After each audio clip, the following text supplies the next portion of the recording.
Ever feel like you're just so busy like steering the ship in your business that you don't even have time to check if it's leaking? Hmm. Well, today we're going to dive into that, Yeah. figuring out how to spot those hidden weaknesses, before they become huge e-problems. It's like going to the doctor for a checkup, even when you feel totally fine. You're Mm. not exactly hoping to find something wrong, Right. but you'd much rather catch a problem early Oh, wait. than ignore it until it's like a five-alarm Well, fire, right? totally.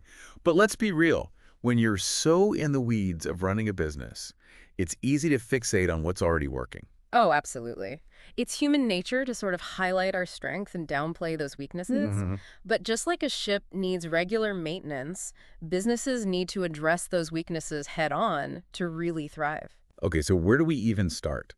How do we figure out what those weaknesses actually are in the first place? Well, that's where the whole SWOT analysis comes in. You familiar with that? Yeah, I've heard of it. It's one of those classic business tools, right? It's a classic for a reason. Okay. It's simple but crazy effective. Hmm. Really helps you analyze your business like from every angle. Okay. It uncovers the good and the bad. So it's like holding up a mirror to your business. Exactly. You're acknowledging not just what's working, but also those areas that, need a little TLC. Exactly.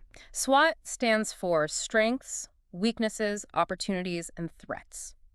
So let's say you're launching a new product. Okay. SWOT analysis might highlight your strength, like you've got a killer brand reputation, but it might also reveal a weakness. Maybe your production capacity is limited. Ah, I see where you're going with this. So that's where the opportunity and threat parts come in. Yes.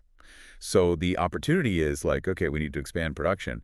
But the threat is, what if a competitor swoops in with a similar product at a lower price because they have the capacity that you don't? Exactly. And by identifying that potential threat early on, you can come up with ways to handle it. You're not caught off guard. Exactly. So how often should you be doing this SWOT analysis thing? Is it like a once a year kind of deal? It shouldn't be a one and done, you know? Yeah. Think of it like going to the dentist. You wouldn't just go once and assume everything's fine forever. You got to revisit that SWOT analysis. At least every 6 months is what the material recommends. Or whenever there's a major shift in your industry. Which honestly feels like every other week these days. Right. Things change so fast. That's the truth. And speaking of change, one of the sources we dug into talks about how even something that seems good, Like what? like relying on suppliers, can actually become a weakness Oh, interesting. if you're not careful. I see what you mean. Yeah. It's Yeah. all about dependency. Dependencies. Yeah, those areas where your business is like really reliant on one thing. Okay.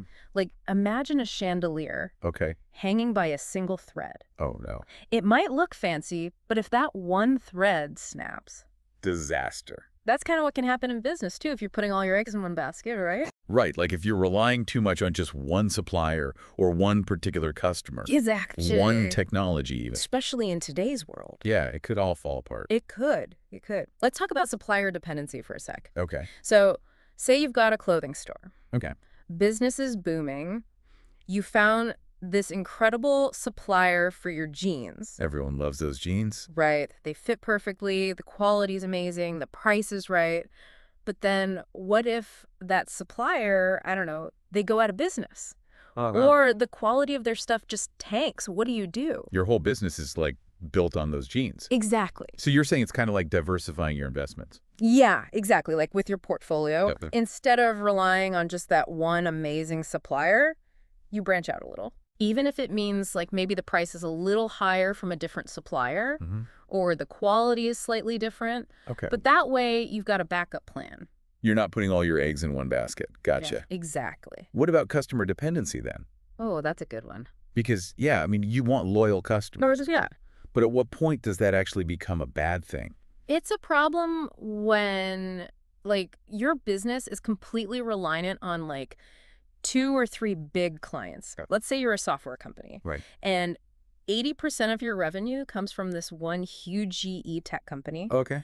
That's great, but what happens if they decide to take their software in-house Oh, or they go with a different vendor? you're in trouble. Yeah. Especially if you haven't been, building those relationships with other potential clients. It all comes back to that single point of failure thing. It does. Yeah. Right. Diversify, diversify, diversify. Exactly. Always be cultivating new relationships. even Yep. if they're smaller projects. Okay. Makes sense. You're always looking for new opportunities. So we've got diversifying suppliers. Yes. We've got diversifying customers. Keep going. Yep. What about technology? That feels like a big one, That's a huge GE one, especially these days, right? especially these days. Think about Blockbuster. Oh, yeah. Classic example. The poster child for, like, not adapting to technology? Exactly. They were so stuck in their ways, you know? Yeah, with their late fees and their little cards. The blue and yellow cards, Yeah. they didn't see the streaming wave coming. And it hit them hard. It did. So you got to be willing to pivot when you need to. So how do you create that kind of company culture? One that's, like, always ready for what's next. It's more than just telling your team, hey, be more innovative. So much easier said than done, right? It's true. Okay, so we know what we need to do. We need to adapt, be ready for change. But how do we actually make that happen in the real world? Well, it all starts with your people. Okay. You got to create a company culture where everybody feels comfortable speaking up. Right, like sharing their ideas. Yeah, not just ideas, but like, concerns. Like if they see a problem. Exactly. They're on the front lines. They often see those little cracks in the system before anybody else. It's so true. So it's about creating a culture where people feel safe to speak up, even if it means, like, disagreeing with the boss.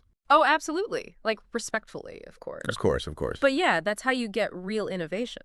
This has been amazing. Any final thoughts before we wrap up? The business world, it's kind of like navigating a ship, right? Oh, here we go. The ship analogies again. I love it. You're going to hit rough waters. It's inevitable. Mm-hmm. But if you're regularly checking your course, making those little adjustments along the way, you'll weather the storm. I love it. So examine your weaknesses, make a plan, and don't be afraid to adapt. That's all the time we have for today's deep dive. Great chat. Thanks for listening, everyone, and until next time, keep exploring, keep learning, and keep diving deep.